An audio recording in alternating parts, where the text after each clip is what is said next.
Hi, my love. This is going to be your Kiss of Death reading. For the reading, I'm going to be working with the Vampire Tarot. If I could get it out of the box. So the Kiss of Death is a mini reading, and I use my vampire decks with it. So I thought, there we go. I thought it would be fun to use the Vampire Tarot. So there's that. And then also the Victoria Francis Oracle. It has vampires in it. All right. So the question for the reading is, you are curious of the future of your love life. You have difficulty meeting and obtaining love. So we're going to look into the energy of your love life. Now, please keep in mind, anything read in the future tense is subject to change based on your present actions. Nothing is set in stone for your future. So if something comes up in the cards, it doesn't mean it will happen for sure. Like, you know what I mean? It's like not set in stone that it's going to happen and you can't change it. Please keep in mind that you can definitely change the outlook of your future based on present actions. So I just wanted to make sure I stated that. Okay, let's look into the love life.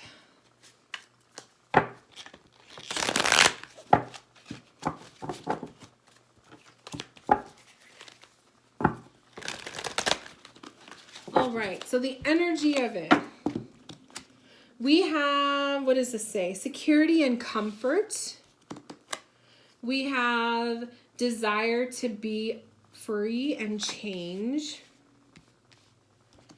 And then we have create boundaries and bravery. So I'm seeing kind of like a tug, a push and tug here with the energy of these cards. We have the Six of Swords, we have the Five of Swords, and we have the Count or the Emperor in the tarot.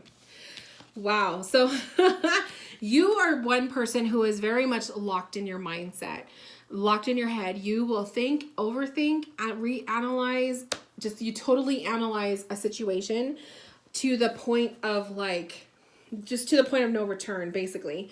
You will think it through over and over again. I feel like what the cards is saying that you know that there needs to be a change with the way that you act, your attitude, the way you approach love. But you don't quite know what it is that you want. And I feel like that's one of the problems here, is that you don't quite know what you want in love. And so it's like you have this broad outlook on it, and that doesn't narrow it down. It doesn't make it any easier when it comes to dating. The other thing that I see is the desire to be free and change. To me, this kind of indicates like a desire to be someone else, a desire to be different from who you've been in the past.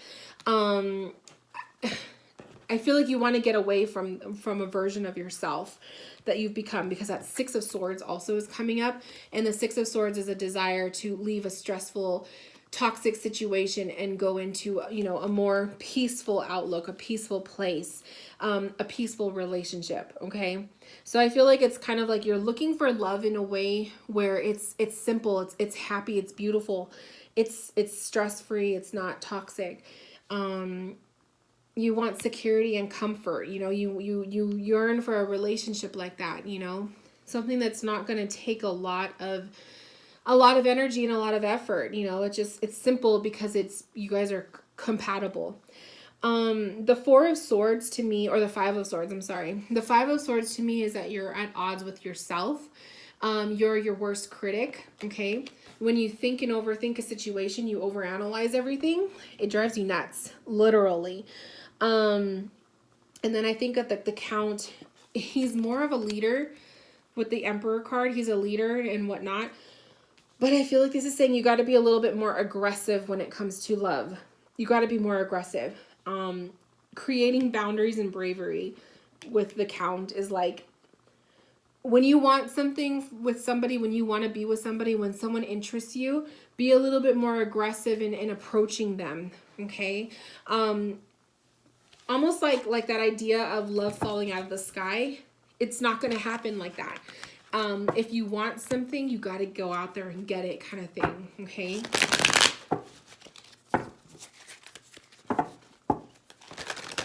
And also, I feel like maybe you've observed love or relationships in really negative senses, you know, like certain people around you, your parents, you know, friends of friends, or just, you just observed really toxic relationships, and perhaps, you know, that kind of created this like block for you. Which I think is why, like, taking on that emperor stance when it comes to love is like you're owning it for yourself, you know? You're not going to let someone else's crappy relationship or someone, you know, some crappy memory of love deter you from having, you know, an amazing love life yourself. So we have the Sun. I love it. We have the 8 of Swords, and we also have the Death card. So change is on the way, okay? This is like the future. Change is on the way when it comes to a relationship and meeting somebody. I feel like that 8 of Swords is kind of displaying you have to set yourself free. You need to be the one to literally, if you want to seek happiness, and if you want happiness, if you want freedom, you have to be the one to set yourself free from this 8 of Swords. You are entrapping yourself in your own mind by being super critical, self-critical, and so hard on yourself. The Death card to me is kind of revealing the changes that are going to be happening on the horizons. It's almost like you have to die to yourself in order to be renewed. Like literally, I feel like that's what it's saying. You got to die to yourself to be renewed. And when it comes to love. Let me pull my, this is the Bohemian Gothic. It's another vampire deck. This one's the 2nd edition. It was the closest one. Let me pull on that.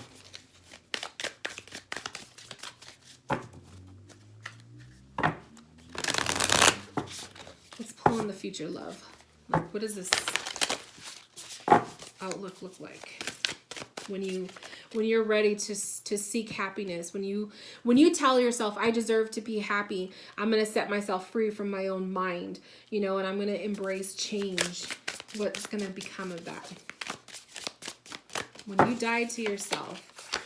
Oh, you got the Sun again. I love it.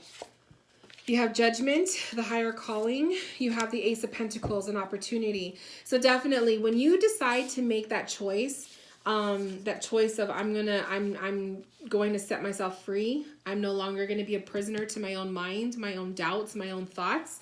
I died to myself, and I'm going to be reborn, ready for love. When you pretty much make that decision for yourself, you're going to see openings happening. And that's what an Ace of Pentacles is. It's an opportunity. The higher calling of the Judgment card, receiving that sign, that message, literally someone falling from the sky into your life. And then the Sun card, which is happiness. Utter happiness. Memento Mori. We have Page of Swords. We have King of Pentacles. King of Cups. So there's a lot of suitors, okay? Page of Swords, King of Pentacles, King of Cups. There's a lot of suitors for you in the future. Lots of them. Different types. One of them is going to be young.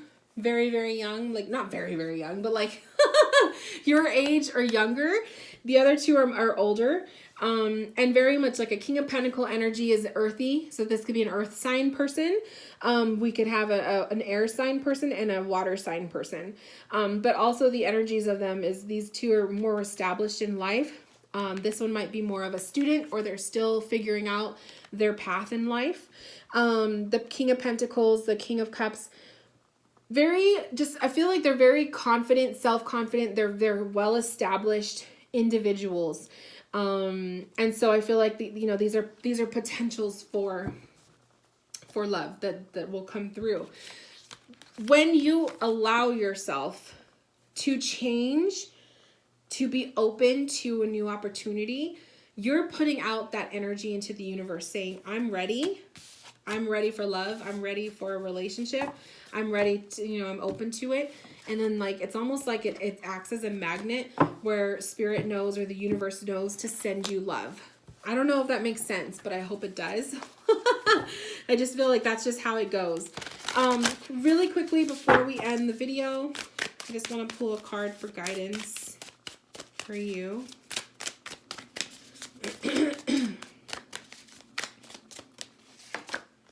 We have Temperance. So when I was shuffling, I was asking, when is this all going to start taking place?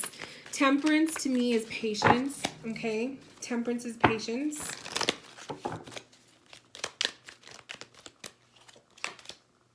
King of garlic flowers. I love it. There's definitely going to be somebody on the way for you. But Temperance is saying patience and balance. I can't remember what number Temperance is in the tarot, and I don't have a deck. I don't have a deck that I could just look up real fast. But look it up. The number of Temperance, you know, it's a double number, a double digit. So add those two together, and then we could come up with a month time frame for that. But also I'm seeing like with the snow, so maybe it's a winter season. This is the part of the future reading where, like I said, things are subject to change based on your actions. Just because I say it could happen in the winter doesn't mean it's going to happen in the winter. It's just one of those things. It's just, I like to read that way. You got a lot of kings around you. So there's definitely a lot of people. Court cards are people. I don't take into consideration, if it's a king, it doesn't mean it's a male. Okay. So for that, you know, just in case that didn't quite make sense with you or whatnot, but, I just see the court cards as people. And so you have a hell of a lot of court cards around you, which tells me that when you're ready to open yourself up to love, and you're ready to just, you know, literally die to yourself, die to your old ways, your past, your old mindsets, your old views and doubts on yourself, you're going to start inviting that, and you're going to start to see some people come through. Put yourself on social media, put yourself on dating apps. You know what I mean? Like, that is what an emperor would do.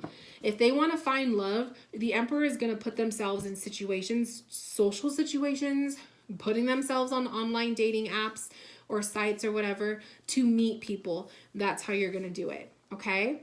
Thank you, my love. I hope that this reading resonated with you. I hope you enjoyed it. If you have questions or feedback for me, please send me an email, and I will talk to you later.